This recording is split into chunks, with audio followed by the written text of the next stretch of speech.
Merhabalar. Bugün Ottoman outdoor yer için puf yapacağız. İhtiyacımız olan malzemeler 15 adet şu anda elimde silikon var. Silikon tabancası, bir makas, çamaşır teli ve doğal rafyadan ben böyle bir örgü yaptım. Bu örgü şeklindeki şeyle üstünü kaplayacağım. Ama siz bu örgünün yerine halat ip alabilirsiniz. Evet, başlıyoruz.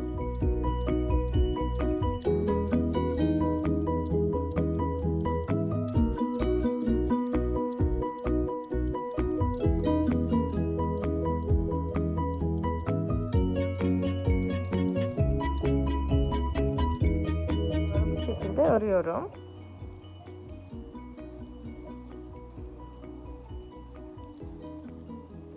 Birleştirme kısmını göstereyim. Evet, rafyan böyle kısaldığı zaman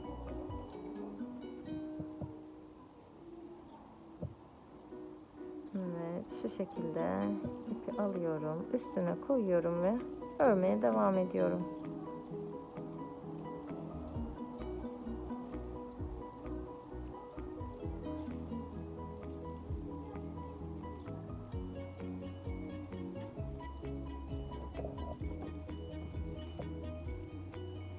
Örme işlemi bittikten sonra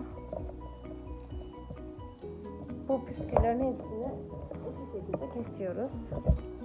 O zaman pürüzsüz bir görüntüye ulaşıyor zaten.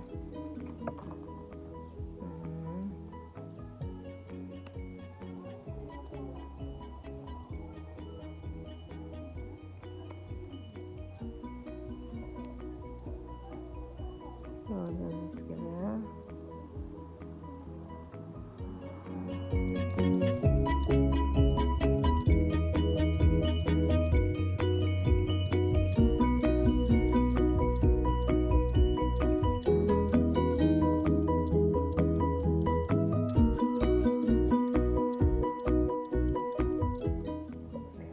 Evet, şimdi ördüğüm rafyayla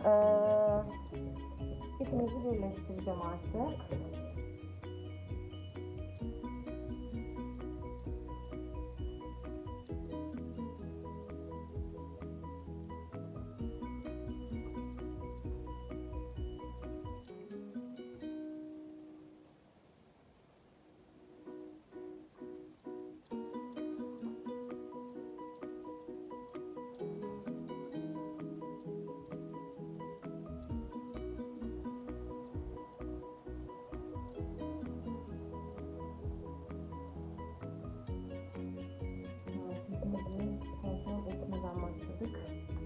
Herkes olup olmadığını kontrol etmemiz gerekiyor.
Evet, bu şekilde yapıştırarak devam edeceğim işlemime.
aşamasına kadar tamamladım aslında. Alt kısmın içine mukavva koymamıştım.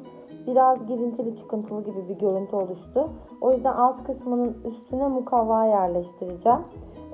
Şu tam iç kısma doğru eğilmenin başladığı yerde 45 santim olarak görüyorum orayı.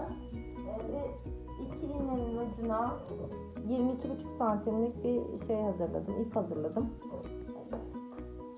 Pergeniniz varsa büyük onunla da yapabilirsiniz ama ben böyle bir çözüm buldum. Şimdi bu şekilde iğneyle zaten bir çizim gerçekleşmiş olacak.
pufumuz bitti. Şimdi daha uzun süre kullanabilmek adına vernikleyeceğim ben bunu. Doğal görüntüden yana olduğum için mat ve renksiz bir vernik aldım ben. Gördüğünüz gibi. Sağlıyorum. Ve verniklemeye başlıyorum.